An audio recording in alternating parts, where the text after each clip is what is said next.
bersama kami pemirsa dalam dialog bincang hari ini.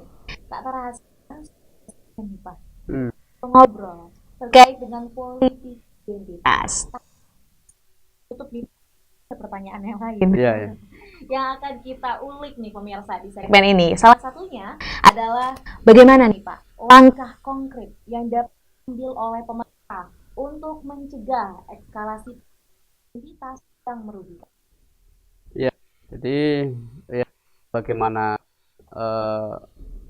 peran dari pemerintah tentunya yang perlu diambil adalah setelah melihat dinamika yang sudah terjadi ya, seperti kemarin Pilpres itu kan, ya, bagaimana dinamika yang terjadi, kemudian peluang sekaligus ancaman yang mungkin akan terjadi jika politik identitas itu dibiarkan, maka pemerintah harus bisa membuat kebijakan yang tegas, ya, membuat regulasi yang tegas untuk mencegah dan istilahnya itu menjauhkan politik identitas itu. Jadi kalau tidak ada upaya, hanya sekedar counter ya, dalam arti counter berita hoax dan sebagainya, ya itu mungkin. Tapi kurang ya Pak. Tapi perlu dinamika yang terjadi itu disikapi dengan regulasi atau dengan sikap yang tegas, tidak ambigu, ya, sehingga betul-betul punya rem bagi para pelaku politik identitas itu. Kemudian kalau dari segi ormas misalnya, ya, tentunya mereka juga harus mengambil sikap, artinya tidak boleh pura-pura acuh ya. Jadi kalau sebagai wadah ulama yang dianggap sebagai rujukan umat, ya perlu membangun dialog, ya, membangun dialog antar kelompok, membangun komunikasi. Nah, komunikasi kan bagus ketika satu kelompok dengan kelompok yang lain itu mereka saling memahami, saling mengenal, ya, disitulah solusi bisa diambil. Tapi kalau tidak ada dialog, ya susah. Ya, itu tugas daripada daripada ulama yang tokoh ya bagi tokoh masyarakat. Kalau dari masyarakatnya sendiri dalam mempromosikan kesatuan dan juga toleransi dan keragaman. Ya, masyarakat itu kan sekarang mereka ada yang misalnya sebagai aktivis medsos ya, atau sebagai aktivis di lapangan sekalipun, ya tentunya tetap menghidupkan nilai-nilai kearifan lokal, ya, karena kearifan lokal yang sudah ada di Nusantara ini, yang sudah berlangsung sekian lama ini, sudah membuktikan bagaimana antara umat beragama satu dengan yang lain hidup rukun gotong royong, saling berdampingan, ya, juga itu kan falsafahnya Pancasila. Jadi falsafah Pancasila itu adalah gotong royong, tidak melihat agamanya apa, etnisnya apa, kelompok agamanya apa, tapi mereka bisa bergotong royong.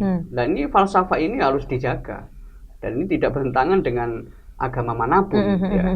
Kalau ini dijaga, ya, maka masyarakat itu secara tidak langsung mereka ikut ambil bagian di dalam apa yang kita sebut dari kalangan agamawan itu. Dia secara langsung itu, masyarakat ini telah berdakwah, ya, berdakwah dalam apa? Dalam hal menjaga kerukunan, ya, kerukunan. Ya kan tidak ada kezaliman kecuali dia itu adalah meletakkan sesuatu bukan pada tempatnya, dan kezaliman itu adalah musuh bersama, ya, dan itu yang jadi fokus, bukan masalah identitas. Ketika umat Islam atau umat agama lain atau masyarakat Indonesia semuanya mengerti bahwa kezaliman adalah musuh bersama, maka fokusnya adalah kezalimannya. itu yang diselesaikan. Bukan pada identitasnya. Bukan pada identitasnya. Wong Nabi aja masalah kezaliman kan tegas. Kan Nabi mengatakan lau sarakot Fatimah tu binti la kopok tu yadaha. Andai kan Fatimah putriku mencuri, saya sendiri yang akan motong tangannya. Itu kan berarti kan betul-betul menerapkan keadilan universal yang berlaku ya untuk semua kalangan, berlaku untuk semua kelompok.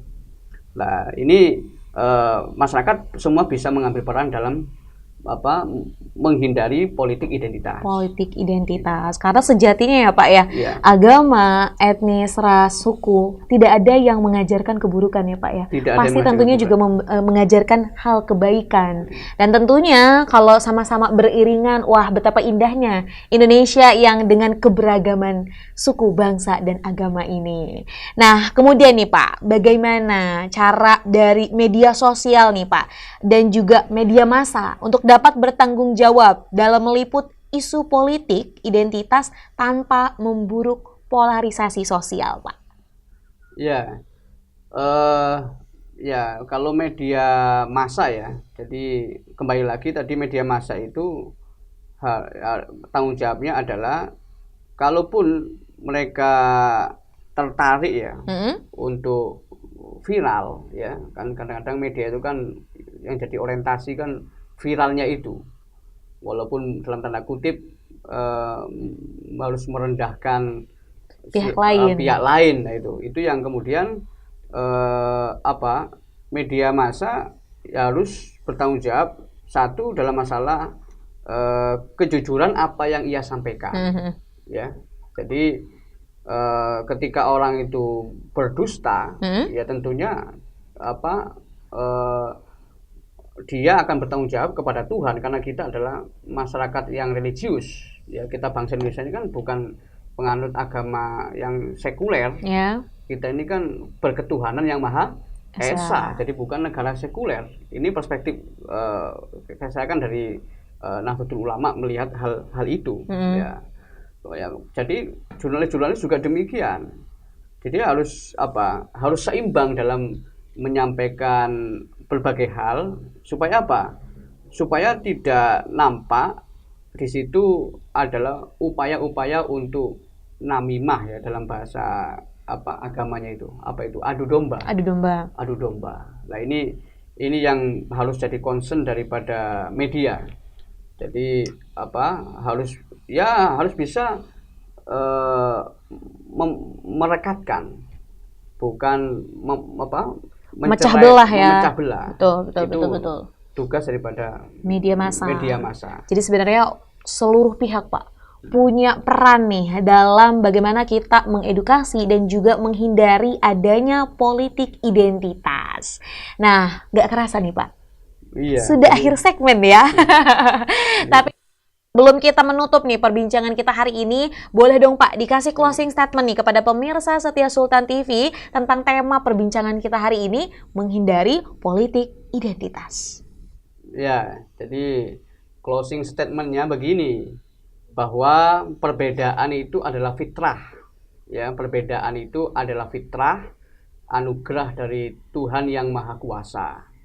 Oleh karena itu, dalam menyikapi perbedaan ini harus bijak, ya, termasuk perbedaan dalam masalah identitas. Oleh karena itu, ya, menyambut pilkada, ya, dan seterusnya, pilihan-pilihan politik itu, ya, kita harus bisa bersikap arif, ya, bersikap bijak. Dengan cara apa? Dengan cara menjunjung tinggi nilai-nilai kebinekaan, nilai-nilai persatuan. Satu, utamakan toleransi dan moderasi dalam bersikap. Insya Allah bangsa kita ini menjadi bangsa yang baldatun thayyibatun wa rabbun ghafur. Bangsa yang sejahtera dan masyarakatnya bisa hidup bahagia, tentunya tanpa mengabaikan adanya kekurangan, karena setiap perjuangan baik negarawan, baik bangsawan pasti menemukan tantangan. Ya, itu adalah fitrah dan kodrat dari Yang Maha Kuasa. Baik, terima kasih Bapak sama-sama. atas closing Sama-sama. statement-nya nih ya, mengenai dengan menghindari politik identitas. Dan ini juga akhirnya kita mengingatkan kembali ya Pak, kepada masyarakat di seluruh Indonesia. Karena menjelang Pilkada 2024 ini nih pemirsa, jangan mudah terprovokasi dan juga kita perlu mewaspadai adanya politik identitas. Dan mari kita sama-sama ya Pak ya mengawasi berjalannya Pilkada November mendatang nanti. Baik, pemirsa setia Sultan TV dimanapun Anda berada. Demikian perbincangan kita hari ini nih bersama Dr. Ribut Nurhuda MPD IMA yang merupakan pengasuh Maila Nusantara dan berbincang mengenai menghindari politik identitas. Semoga apa yang kita perbincangkan hari ini dapat bermanfaat dan juga berkelanjutan. Saya Rida dan juga kru yang bertugas pada hari ini mengucapkan terima kasih. Pamit undur diri, sampai jumpa. Wassalamualaikum warahmatullahi wabarakatuh.